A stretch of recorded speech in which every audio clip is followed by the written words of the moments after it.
Sir मैंने एक question भेजा है। जी जी जी, 1 बाय 1 करते हैं तो।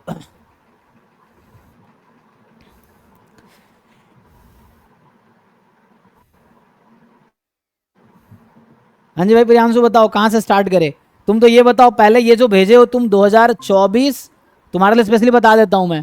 अभी तुम्हें पता है डेली हमारा जो क्रैश कोर्स में क्या चल रहा है। तो अभी 2024, 2023, 2022, 2021, 2020, 2019 आज हुआ है।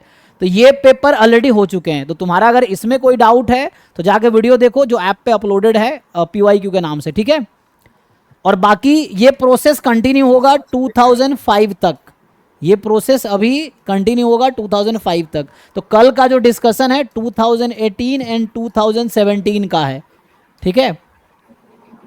तो तुम्हारे जितने भी डाउट है मुझे लग रहा है इन्हीं का है, तो मैं तो ये बताऊंगा नहीं क्योंकि आपको जाके वहां देखना पड़ेगा। और बाकी का भी है तो भी नहीं बताऊंगा क्योंकि ये बैच में होगा। तो बैच में ज्वाइन करो, क्योंकि दिक्कत ये है ना, मैं मान लो आपको बता दिया अभी, कल यही क्वेश्चन दूसरा पूछेगा, कल परसों तीसरा पूछेगा। तो इससे बेटर है कि बैच में करा दो, जाके बच्चा अपना वीडियो देखेगा। जो लाइव में नहीं ज्वाइन किया वो वीडियो देखेगा, ठीक है ना। तो आपके जितने भी डाउट है सब PYQ, मैं एक भी क्वेश्चन नहीं बताऊंगा आपको अभी। हाँ बोलो। सर सॉल्विंग में डाउट नहीं पूछ रहा हूँ, लाइक उसमें क्वेश्चन में है पूछो। तो जैसे 36 में देख के, थोड़ा जोर से पूछो, हाँ बताओ। हेलो आवाज आ रहा है? ठीक है 36, हाँ। तो जैसे यहाँ पे वो अपना तो आ जाएगा कि sum of x square less than c वाला, मतलब रिजेक्शन का है, लेकिन यहाँ ये पूछ रहा है कि exist for each value. Sir ये कैसे चेक करते हैं हम लोग कि एग्जिस्ट करेगा कि नहीं हर अल्फा? अच्छा तो ये थ्योरम है, देखो। सिंपल वर्सेस सिंपल, आपको नीमन पियर्सन लेमा का स्टेटमेंट पता है। तो हाँ नीमन मतलब पियर्सन लेमा गारंटी देता है कि सिंपल वर्सेस सिंपल में जो भी क्रिटिकल रीजन आएगी वो यूनिफॉर्मली मोस्ट पावरफुल है फॉर एनी साइज। अल्फा कोई एक फिक्स कर दो तो उस अल्फा के लिए जो क्रिटिकल रीजन मिलेगा ही, and that will be uniformly most powerful. तो ये नीमन पियर्सन लेमा कहता है कि फॉर एनी अल्फा, ये बोल रहा है ना कहाँ है for any, if most powerful test for each exist. Alpha. हाँ, most powerful test exist for each value of alpha. तो ये निमन पियर्सन लेमा कहता है कि for each value of alpha you will have a critical region, and that critical region will be uniformly most powerful critical region, ठीक है। ठीक है। अच्छा मतलब बस सिंपल वर्सेस सिंपल के लिए होता है। हाँ, सिंपल वर्सेस सिंपल के लिए, सिंपल वर्सेस कंपोजिट के लिए भी होता है, लेकिन उसके लिए थोड़ा और एक्स्ट्रा कंडीशन है। उसके लिए लाइक्लीहुड रेशियो मोनोटोन होने चाहिए, एक्सपोनेंशियल फैमिली का मेंबर होना चाहिए, या तो मतलब वही चीज़ है, एक्सपोनेंशियल फैमिली का मेंबर है तो जो भी लाइक्लीहुड रेशियो टेस्ट से क्रिटिकल रीजन आएगी वो यूनिफॉर्मली मोस्ट पावरफुल ही होगी। तो अगर एक्सपोनेंशियल फैमिली का मेंबर है, जैसे नॉर्मल है, एक्सपोनेंशियल डिस्ट्रीब्यूशन है, या वैसे डिस्ट्रीब्यूशन जो एक्सपोनेंशियल फैमिली का मेंबर है, तो थ्योरम होता है कि वो मोनोटोन लाइक्लीहुड रेशियो को फॉलो करता है, और उससे जो भी क्रिटिकल रीजन आएगी सिंपल वर्सेस कंपोजिट में वो यूनिफॉर्मली मोस्ट पावरफुल ही होगी। मतलब हमारा जो भी लाइक्लीहुड से आ रहा है वो होगा ही फॉर ऑल अल्फा। हाँ हाँ exactly, for any value of alpha.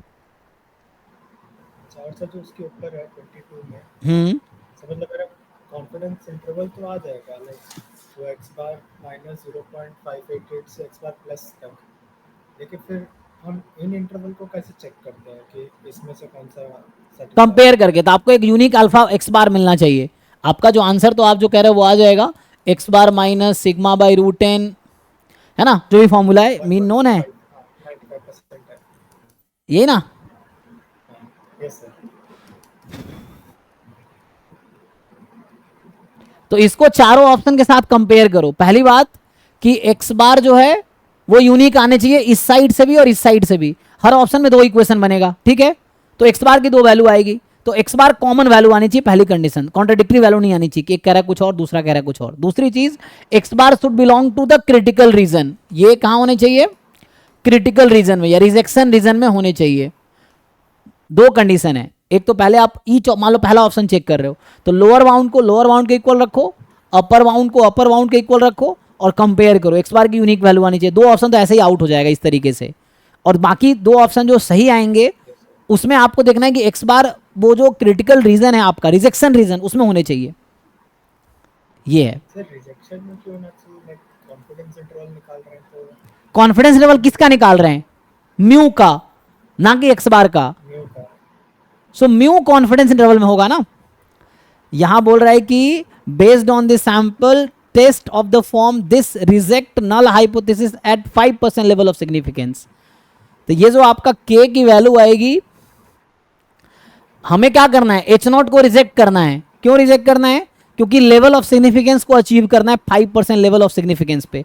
तो आप जो k निकालते हो ना, जो आपने k निकाला है एक्चुअली यहां से, मान लो ये k की कुछ वैल्यू आई थिंक 1.96 आती है, आती है मे भी कुछ आती है 0.54 या 0.8 क्या आता है, 0.588 आया सर। 588 आया ना, ओके। सो 0.588 k की वैल्यू आई, ये माइनस में है प्लस में, आपका क्रिटिकल रीजन है mod x bar more then 0.588, यही ना।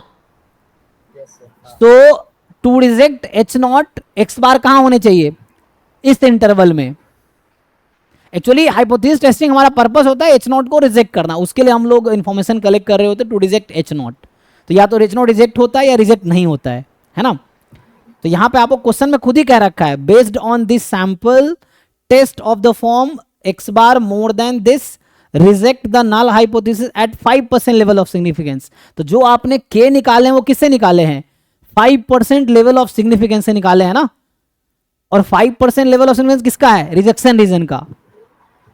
तो x बार जब आपका रिजेक्शन रीजन में होगा तभी आपका 5% लेवल ऑफ सिग्निफिकेंस आएगा,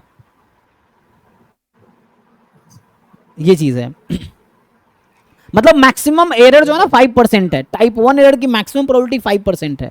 तो वो तभी होगी जब x बार आप इधर लोगे, जैसे मान लो x बार यहां पे है, तो हो सकता है ये प्रोबेबिलिटी 2% और ये 2%, 4% आएगी।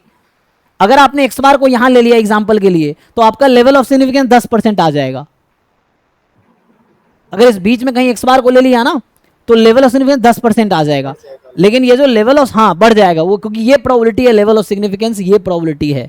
तो यू कैन नॉट इंक्रीज, आप कम कर सकते हो। ये जो 5% है ना, 5% लेवल ऑफ मतलब size can be maximum this, और टाइप 1 एरर की मैक्सिमम प्रोबेबिलिटी 5% हो सकती है।